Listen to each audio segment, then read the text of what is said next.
Hello and good day everyone. Today we will be reviewing a South Korean film of 2019 entitled Kim Ji-young, born 1982. Stay tuned so that you will have a lot of fun discussing the relevance of the movie. Before we start, did you know that the movie is based on a novel? It is a 2016 novel of a South Korean writer, Cho Nam-ju. According to an article, the author wrote the novel so that she may show the shared worries of women.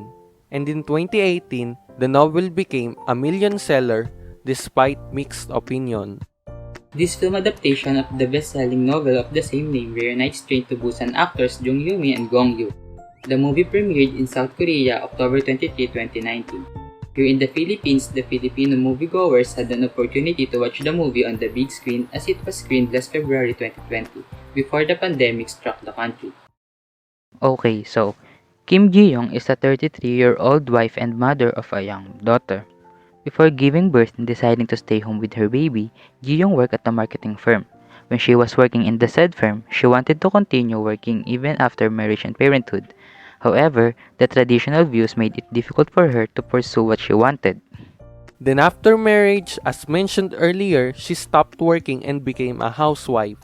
Her husband Dae-hyun worries that his wife is facing and suffering from postpartum depression as she starts mimicking other women such as her mother and a university friend who passed away during childbirth. It's true that Ji-young is no longer around any adults during the day, as Daehyun works late hours, but the real reasons behind her strange behavior were uncovered as the film went on.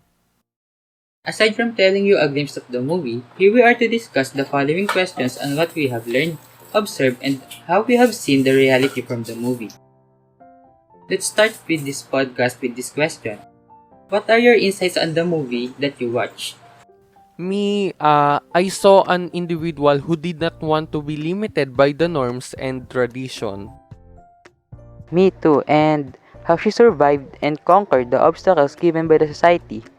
Speaking of society, let me ask you, what more of the themes are observable in our society? What I think is that the film did great on showing its audiences how gender inequality prevails in our modern world. Apart from its main theme, gender inequality, I also observe how people consider motherhood as a simple job and even time to rest as what is said in the movie.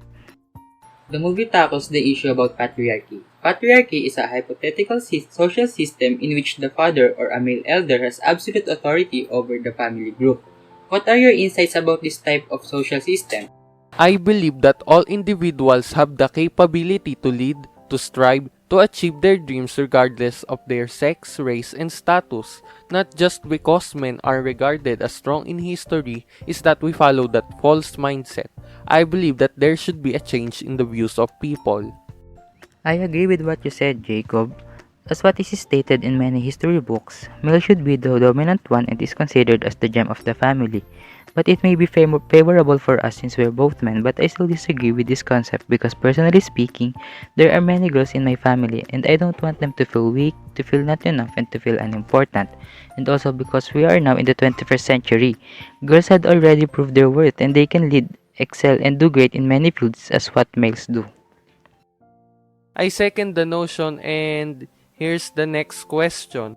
What is your favorite part of the movie? I personally like the part where Dae-yoon, Gong-yoo's character, cried as he realized that his wife is in a very serious situation. Both of the artists did very great job in the scene.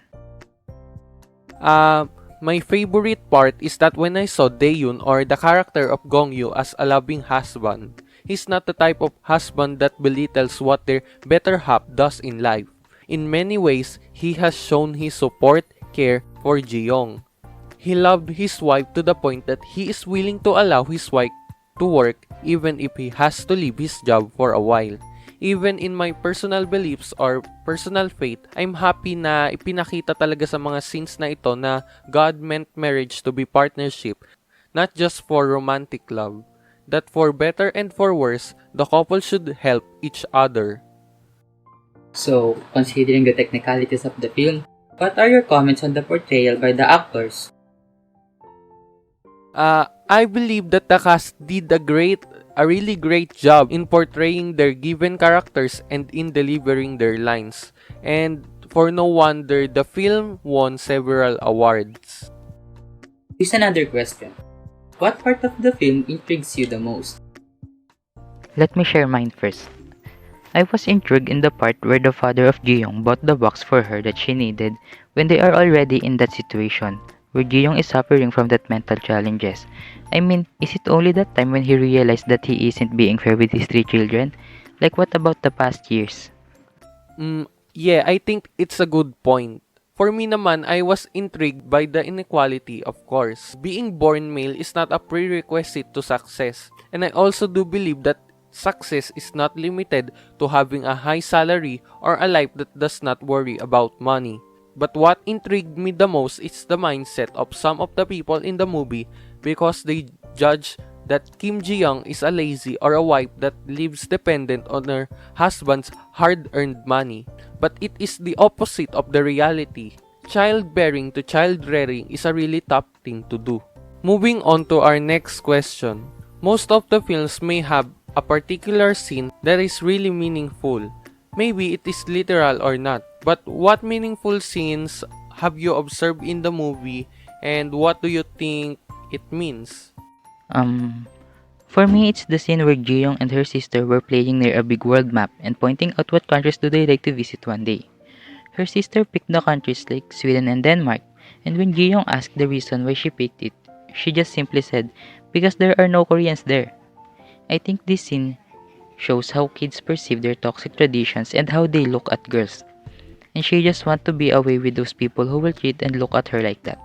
How about you? The scene where Ji-young's mother loses her patience and vents out all her frustrations on her husband is the scene that I found meaningful. Imagine, 3 children is not that big number, but the attention of the father is most placed on the son, which is really unfair. The mother was really down at the time upon realizing Ji-young's current situation. She might be thinking ways on how to help her daughter, but when she heard that her husband bought ginseng only for his son, she realized that all this time, there is really something off in their family.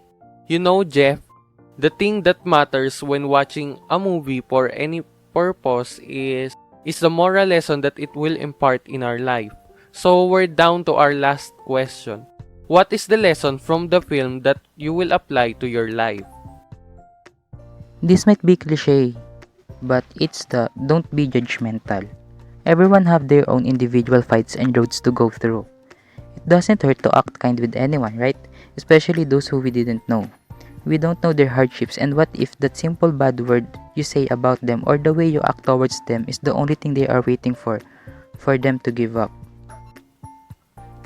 For me, the lesson that I've learned in this movie is that I should view people as people who have potential and strengths regardless of what their status in life is.